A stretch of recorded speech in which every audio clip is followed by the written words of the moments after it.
Alright guys, sa mapagpalang araw, PCO Yusek Castro with an ICC lawyer explain issues on ex-president Duterte arrest and other matters. Alright, panorin po natin guys. Let's get it on.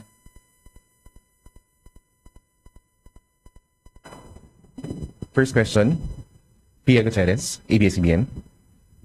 Hi, ma'am. Magandang umaga. Ma'am, can we get Malacanang's reaction to the decision of the Timor-Leste Court of Appeals to reject the request of the Philippine government for the extradition of former Congressman Arnoldo Teves Jr. At ano po yung susunod na mga legal actions na gagawin ng gobyerno tungkol dito? Medyo nagulat po ang administrasyon, lalo-lalo na po ang DOJ patungkol po dito dahil ayon po sa kanila ay nagawa naman po nila lahat at naibigay po lahat ng mga ebidensya at mga records po para po mag-grant ang extradition. Naipakita rin po nila na wala po tayong ngayon na death penalty at ito'y suspended, pero dahil po dito nagkaroon po sila ng pagsusuri at in a way nagtaka rin po dahil sa pangalawang beses po ay talaga nag-grant po yung petition natin for extradition at lumalabas na po itong apila lamang po ang nag-grant po para pabor po kay dating Congressman Teves at ang naging issue lamang po yata dito ay mga teknikalidad patungkol po dun sa umiiral na batas sa atin. Pero ayon po sa DOJ at nakausap po natin si ASEC Nico ay mag-aapila po sila, magpa-file po sila ng appeal sa Court of Appeals po ng Timor-Leste. Reaction na po ba tungkol dito si Pangulo? Hinayaan na lang po natin muna sa DOJ kung anong dapat gawin. Yun po ang ayon sa Pangulo. Ma'am, dun sa decision, the Timor-Leste court cited a provision in their constitution which prohibits extradition if there is a, quote, well-founded risk of being subjected to torture, inhuman, degrading, or cruel treatment. Do you think that there is reason for the Timor-Leste court to fear that former Congressman Teves will be subjected to such treatment here in the Philippines? Kahit naman po sa konstitusyon natin ay bawal po yan. Kaya nga po nung sila po ay naglahad ng kanilang mga ebidensya, ang ating administrasyon through DOJ, ipinakita po natin ang lahat ng mga ito ay hindi po mangyayari sa ating administrasyon. At nagtataka nga po sila at kung bakit kaya na baliktad po ang unang desisyon po ng Korte po ng Timor-Leste. Kaya po sa pamamagitan po ng appeal na kanilang isasampa, ipapakita po nila na dapat po talaga mag-grant ang extradition. Follow-up question from Maricel Halili. Ma'am, one quick follow-up lang. Gaano kalaking setback ito in terms of the investigation against Congressman Teves?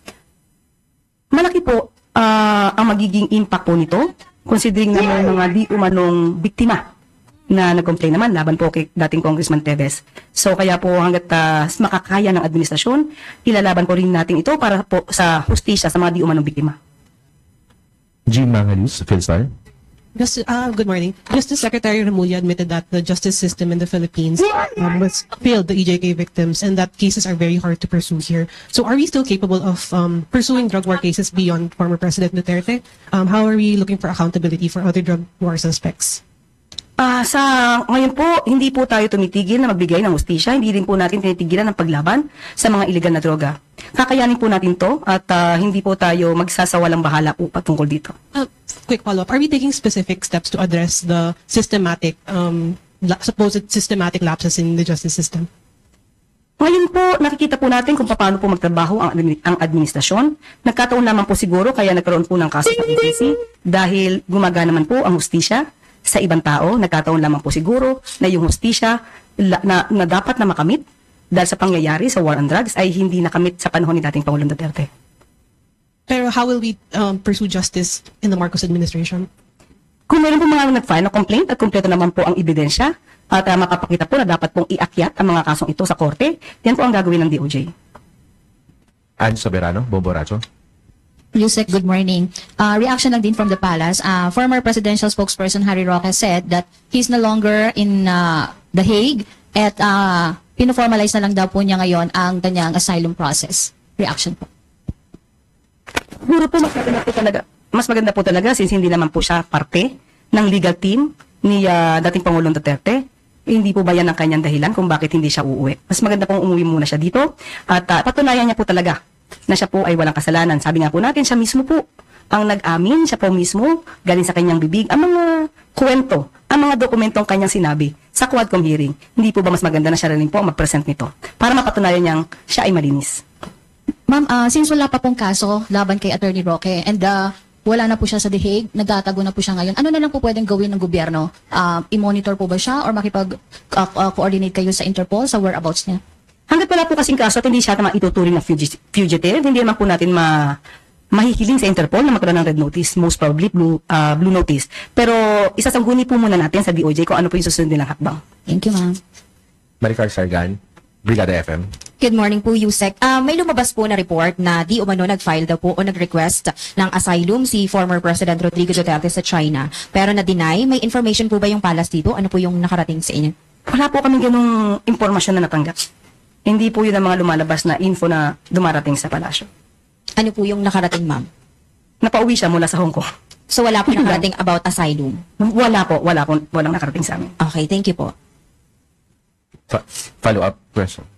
Eden Santos, Net 25. Good morning po, Yusek.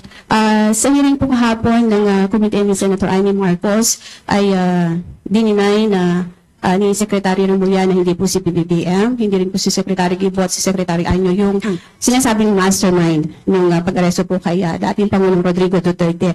Sino po yung nag-utos sa PNP, especially kay General Torre, para po isagawa yung pag-aresto sa dating Pangulo? Yes. Itatanong ko lang po, sino po yung nagsabi ng word na mastermind? Yun po yung binabanggit sa Senate hearing kahapon. So kung hindi mastermind, tanong ko lang po kasi sino po yung nag-utos? Ayun yung word. We have to correct that. May mastermind ba tayo na dinig?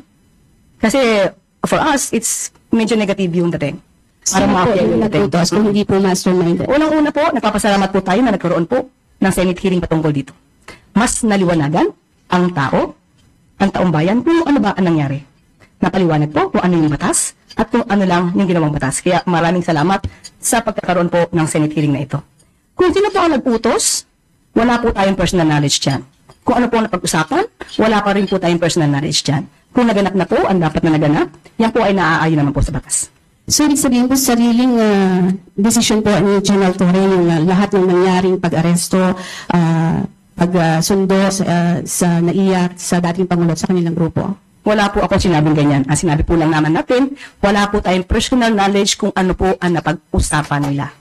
Okay, ICC has no jurisdiction over the state but has jurisdiction over individuals according to Justice Secretary Remulla. Can you elaborate po itong binanggit niya ito or can you explain it para po mas maliwanagan ng taong bayan? Kasama natin po mamaya si Atty. Joel Butuyan at siya po ang mag-i-explain patungkol po dyan. Thank you. Yusek, one last question from Tian before we go with Atty. Batuyan. Yes, ma'am. Ma'am, tatanong ko lang kung may directive po ba ang Malacanang sa mga otoridad patungkol po dun sa situation sa NLEX, yung heavy traffic po dun sa NLEX because there are fears that there may be economic implications, lalo na at nabanggit na yung repair ng Marilao Interchange Bridge may take 2 to 3 weeks after yung nangyari dun sa aksidente.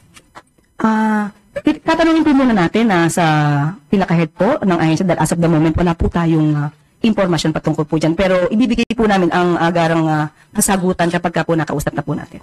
Okay. Thank you. Ayan. At ngayon po, makakasama natin ang ICC accredited lawyer and international expert na si Atty. Joel Butuyan para magbigay po ng linaw sa iba pang mong katanungan. Good morning, Atty. Joel. Good morning, Yusek Claire, at maraming salamat sa imbitasyon ngayong umaga. Opo. Kahapon po sa Senate hearing ay marami pong naging issue pero hindi po masyadong na-elaborate yung mga sagot dahil po minsan ay nakakat po agad. Unahin po natin, Atty. Joel.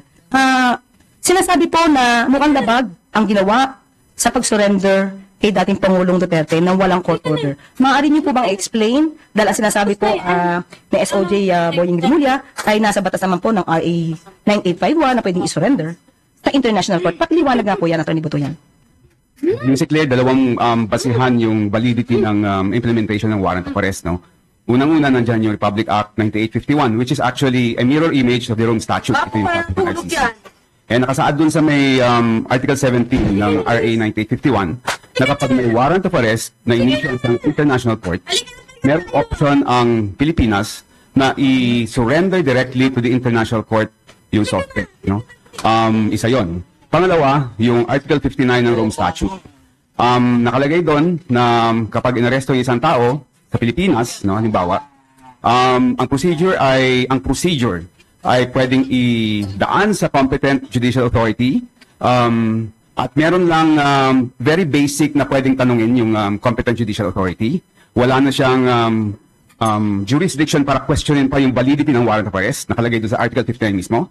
Ang pwede niyo lang gawin is i-verify yung identity ng aresto, kung siya nga yung nakalagay sa warrant of arrest, and to make sure na yung rights ng arrested person ay respected pursuant to our domestic law. No? Ngayon, meron ng decision ang ICC mismo with respect to ano ba yung binding effect ng procedure under Article 59 kung kinakailangan dumaan sa domestic judicial authority.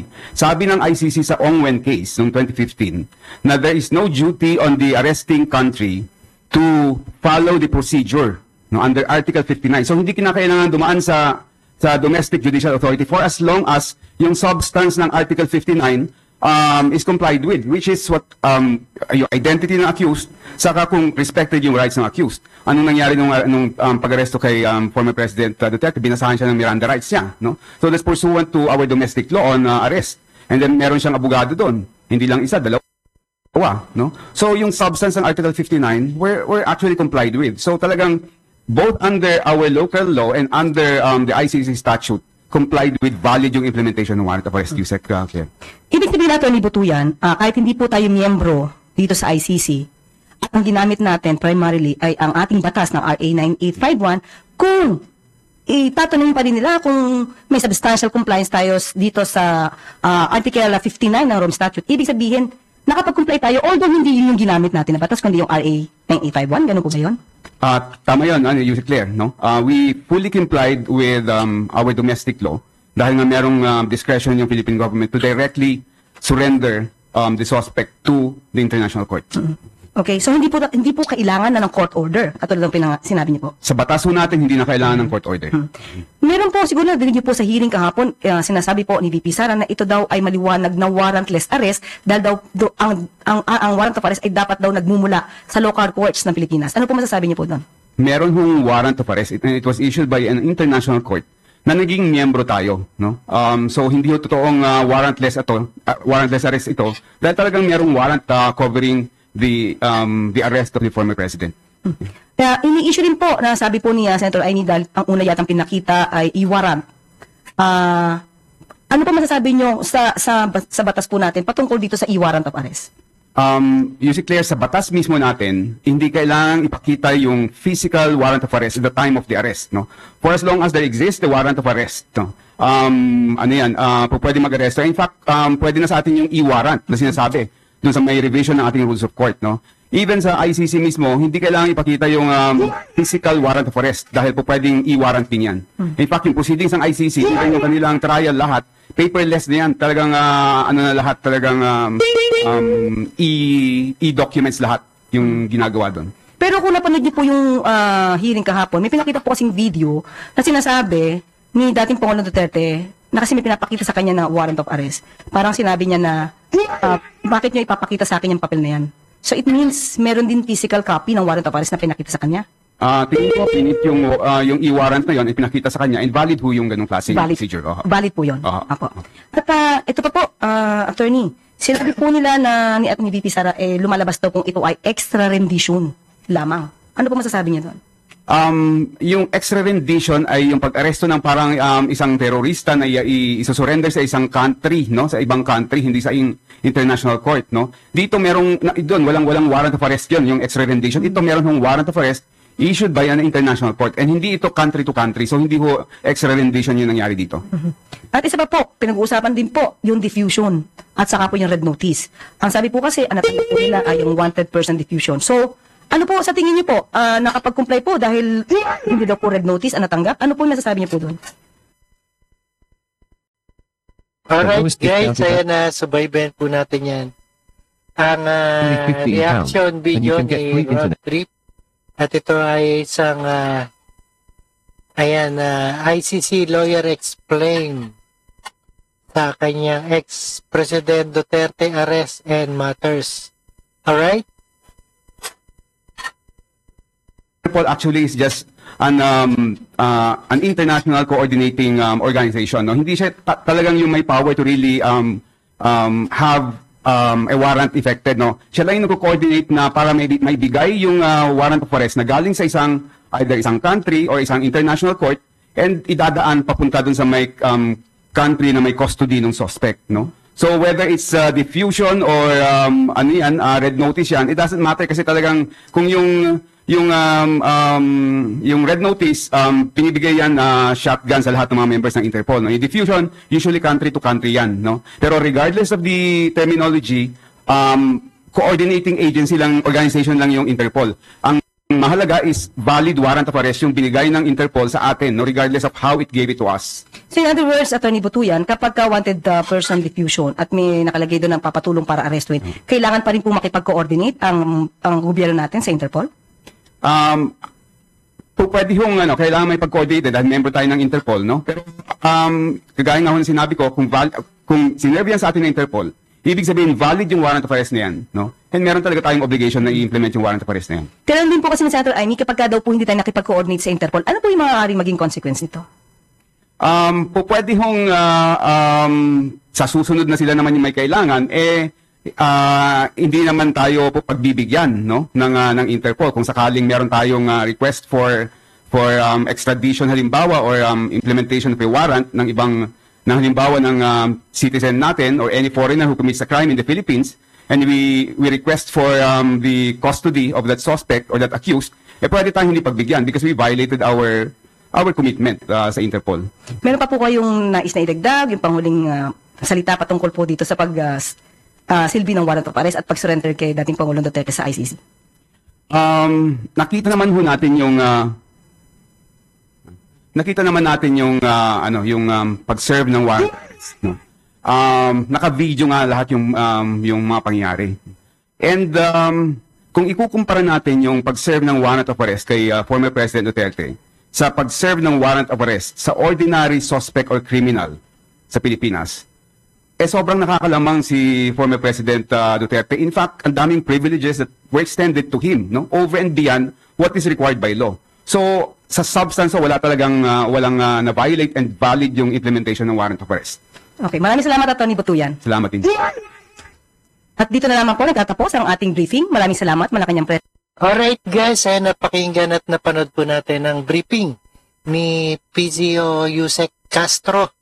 Ayan, sangayon ba kayo sa sinabi ng attorney na legal daw ang paghuli kay Duterte, no? Former President Duterte. Alright, maraming salamat sa panood pagkinig. Kay Rob Trip and see us again. Peace out sa inyong lahat.